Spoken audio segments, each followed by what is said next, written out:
The Galactic Council chamber fell silent as Ambassador Avery stepped up to the crystalline podium. Her human delegation had been petitioning for Earth's admission into the Interstellar Alliance for 3 standard cycles, and today would determine their fate.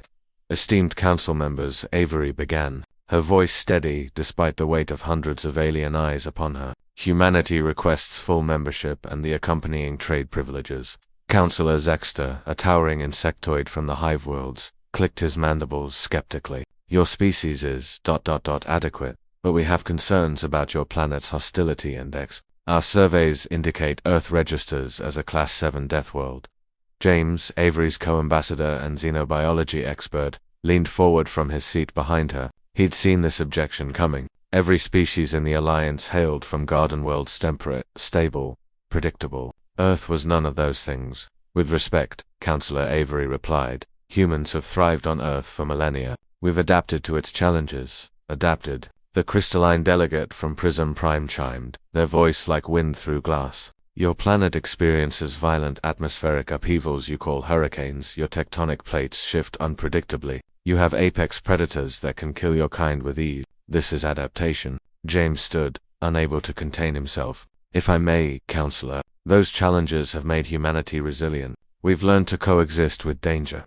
The Counselor from Velm, a water-dwelling species housed in a floating tank, bubbled skeptically. Coexist, or merely survive through luck? Before Avery could respond, a small flying creature no larger than a human fingernail drifted lazily through the climate-controlled chamber. It had somehow hitched a ride on the human shuttle. The creature landed on Avery's exposed forearm. Instantly, every alien in the chamber recoiled. Zexter's compound eyes widened in what could only be described as horror. The Prism delegate's geometric form flickered with alarm colors.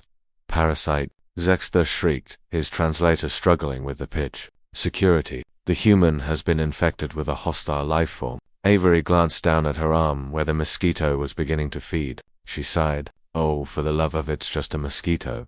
Just... The Velmian ambassador's tank sloshed violently. It's piercing your it's feeding on your vital fluids. James moved to Avery's side, carefully capturing the mosquito between his thumb and forefinger. The tiny insect left a small raised bump on Avery's skin. She scratched it absently.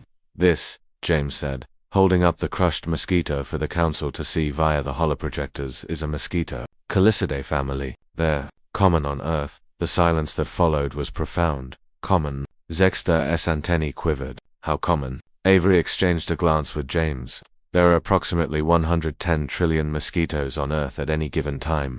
The number translated poorly across the various alien languages. Several delegates required their translators to repeat it. 110 trillion, James confirmed. They exist on every continent except Antarctica. During peak season, the biomass of mosquitoes in some regions can exceed the biomass of humans.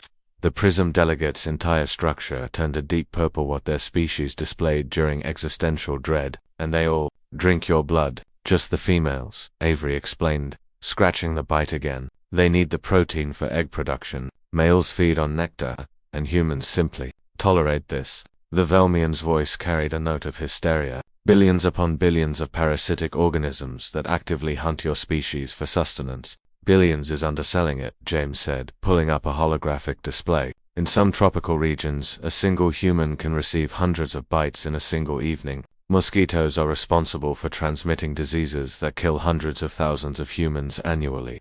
The council chamber erupted in panicked chatter. Delegates conferred urgently with their aides. Some looked ready to evacuate. Zexter, who himself resembled an oversized insect, seemed particularly distressed. And your response to this aerial plague? Avery shrugged. We use repellent nets. Sometimes we just wave our hands to shoo them away. In modern times, we've developed better control methods, but they're resilient little things.